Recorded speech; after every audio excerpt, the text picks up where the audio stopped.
पटेल प्रहलाद भाई। शीतल जी, मैं एक चीज आपसे, जहां से सतीश जी ने छोड़ा, वो जो डीप सीक अमेरिका का एक एआई ऐप जो आया है, उसमें अभी जो खबर आ रही है कि एप्पल के जो प्ले स्टोर है उसमें नंबर 1 इस समय है, it is trending as number 1 app. और डीप सीक की तरफ से वो कुछ रिस्ट्रिक्शंस लगाए गए हैं। उनका कहना है कि इतने ज्यादा, क्योंकि वो उनको डर है कि हैकिंग भी शुरू हो जाएगी, तो उन्होंने कुछ रिस्ट्रिक्शंस लगा के नहीं दे रहे हैं। मुझे ऐसा लग रहा है कि ये बड़े आदमियों के खेल हो रहे हैं, उसमें हम लोग को बहुत अंदर नहीं घुसना चाहिए। वो टिकटॉक किया अमेरिका ने, उसके जवाब में डीप सीक आया है। पूरी दुनिया की अर्थव्यवस्था इधर से उधर हो रही है। मतलब आज मैंने कुछ लोगों से बात की, मेरे मेरे साथी सब कह रहे हैं यार शेयर मार्केट क्या हो गया यार, ये तो गड़बड़ हो गई। अच्छा, जो खास करके जो बेचारा अपना पेंशन वेंशन कर रहा है, उससे अपने सारे टर्मिनल बेनिफिट्स काफी कुछ इधर लगाए हैं, किसी को समझ नहीं आ रहा है। मैं इस पे भी जरा आपका समझना चाहूंगा कि अमेरिका का सामना, चीन के पास तो बहुत से इस तरह की चीजें हैं।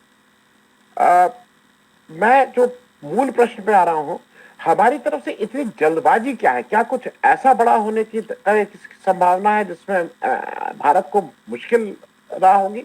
Y we are too so desperate कि उनसे बात कर ले, उनसे कहा जाए कि हम आना चाहते हैं, आना चाहते हैं। उन्होंने कहा अच्छा ठीक है, फरवरी की कोई डेट रख लेते हैं, आ जाना।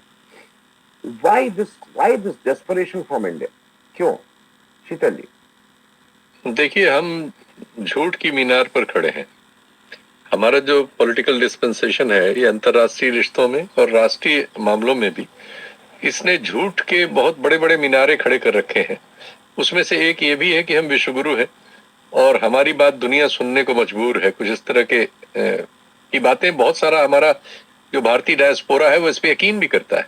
भले वो अमेरिका में रहता हो, इंग्लैंड में रहता हो, लेकिन वो यहाँ के इस प्रचार पर यकीन करता है जिसमें ये सब कहा जाता है। आर्थिक सच्चाई इससे एकदम उल्टी है। उल्टी क्या, सिर के बल खड़ी है। हम कुल दुनिया के व्यापार में 2.25% का हिस्सा रखते हैं। हमारी क्या हैसियत है? हमारा कोई एक प्रोडक्ट ऐसा नहीं है, कोई एक कंपनी ऐसी नहीं है जिसके बिना दुनिया में किसी के ऊपर जरा भी फर्क पड़ता हो। न दुनिया के बाजार में, न दुनिया की अर्थव्यवस्था में, न दुनिया की आने वाले फ्यूचर में जो टेक्नोलॉजी वगैरह के एडवांसमेंट है उनमें हम कहीं है ही नहीं। हम तो अपने ही लोगों को ठगने के लिए अपने से ही झूठ बोलते रहते हैं।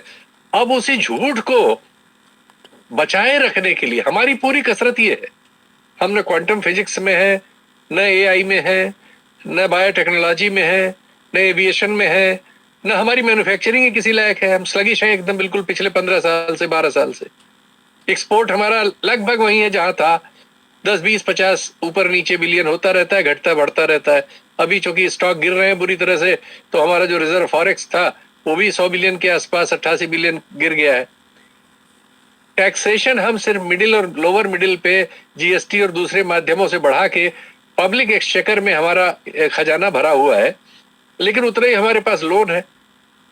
तो हम न टेक्नोलॉजी में है, न अदरवाइज किसी पावर में है, न कुछ है, लेकिन हमने एक झूठ एक तैयार कर रखा है भारतीय जनमानस में, इंडियन डायस्पोरा में, कि हम विश्वगुरु हो गए और हमारे नेता के बिना दुनिया चल नहीं रही, रुकी हुई। ईवीएम स्कैम, पेगासस स्कैम, और सब हमारे नेता के दोस्त हैं। नेता को 2 अक्षर अंग्रेजी नहीं आती, हे करके वो कहता है कि अंग्रेजी का सवाल किसी तरह ट्रांसलेट होकर सामने वाले तक पहुंचे या ट्रांसलेटर बता दे। इलेक्शन ड्रामा, तो भाषण नहीं दे सकता। लेकिन इतना बड़ा झूठ इस्टेब्लिश कर दिया गया है, उसकी रक्षा में ये जरूरी है कि मोदी जी की एक फोटो आ जाए जिसमें वो झप्पी उप्पी पाले ट्रंप से, उसके बाद 4 चिनूक हेलीकॉप्टर उनको ड्योढ़े और दुगने दाम पे खरीद के वापस लौटना पड़े। ट्रंप से जब भी वो मिले हैं, मैंने इसको लगातार ध्यान किया है, ट्रंप ने हमेशा इनको कुछ मिलिट्री इक्विपमेंट्स ड्योढ़े दुगने दाम पर, जो बाद में हमारे मिलिट्री जनरल्स वगैरह में आता है, वो इनको पकड़ा है। वो कभी फ्री मिला ही नहीं। Free handshake, there is no free handshake with Trump bye. You are also right. चाहे अहमदाबाद बुलाए, चाहे उसकी रैली में जाए, चाहे उससे मिले जाए, तो एक कीमत भारत को लगातार चुकानी पड़ेगी। लेकिन भारत की स्थिति कहाँ है ये कीमत चुकाने की? जीडीपी गोन, रुपीस गोन, औने पौने में और इस तरह के मामलों में जैसे हम कर लेते हैं, और उससे हम तो हर चीज में झूठ बोलते हैं। हमने कुछ लड़ाकू जहाज फ्रांस से खरीद लिए, जो सौदा पहले मनमोहन सिंह साहब के जमाने में हुआ था, उस सौदे को उलट पलट के छोटा करके इंडिया है खरीद नो लिए। पीएम, यूएम स्कैम और फिर पीएम, हमारे मीडिया ने कुछ ऐसा माहौल बनाया लाइव कि गोया PM। पाकिस्तान कल सरेंडर करने वाला है, चीन तिब्बत उब्बत छोड़ के भाग जाएगा, अमेरिका हाथ मिलाने आ जाएगा।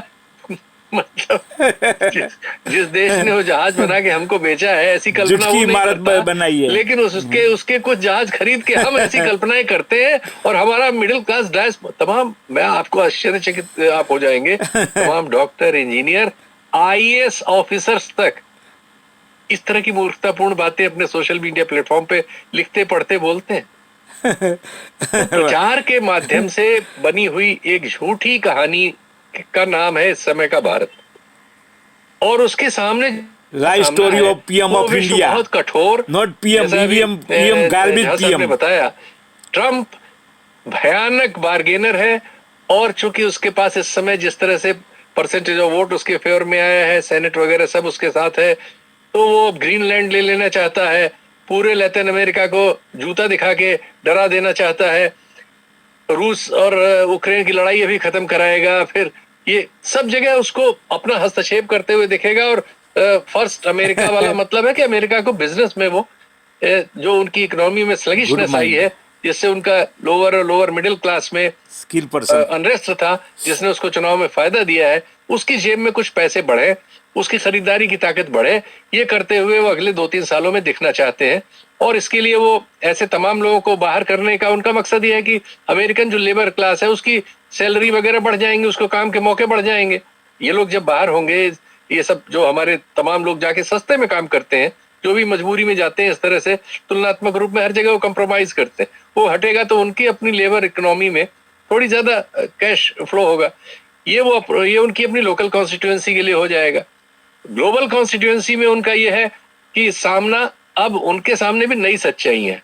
नई सच्चाई ये है कि अगर चीन से अगले 5-7 साल में अमेरिका का युद्ध नहीं होता, या चीन किसी बेवकूफी से किसी देश में युद्ध में नहीं फंसता, तो 5-7 साल बाद जो टेक्नोलॉजिकल गैप है between United states and China, पता नहीं वो कहां होगा, क्योंकि चीन का बहुत सारा मिस्टीरियस काम हो रहा है जो बहुत सामने नहीं है, एक एक करके सामने आ रहा है, और जब आ रहा है तो दुनिया चकित हो रही है। जैसे उसने स्टील विमान वगैरह सब बना के अभी हाल में पेश किए, वो बहुत सारे जो मोदी झूठ बोलता है, डिफरेंस है, ऑलमोस्ट 60% को क्रॉस कर दिया है। तो उन्होंने बहुत सारे ऐसे मैन्युफैक्चरिंग में तो खैर एक जमाने से उनका कोई सानी नहीं है, और उसके जितने भी विकल्प खड़े करने की कोशिश है, चाहे उसमें इंडिया का भी कभी कभी नाम आ जाता हो, वियतनाम वगैरह से, कंबोडिया वगैरह में, इन सब जगहों में इन्वेस्ट करके, दक्षिण कोरिया में थोड़ा बढ़ा के कोशिश की गई, लेकिन बात बनी नहीं, क्योंकि चाइना ने वो इतना बड़ा इंफ्रा जनरेट कर लिया है कि उससे अमेरिकन इंडस्ट्री और यूरोपियन इंडस्ट्री एकदम पिंड नहीं छुड़ा सकती। छुड़ाना चाहे भी तो वो इकोनॉमिकली वायबल नहीं होगा, और यूरोप की तरफ फिर उसकी शहादत हो जाएगी।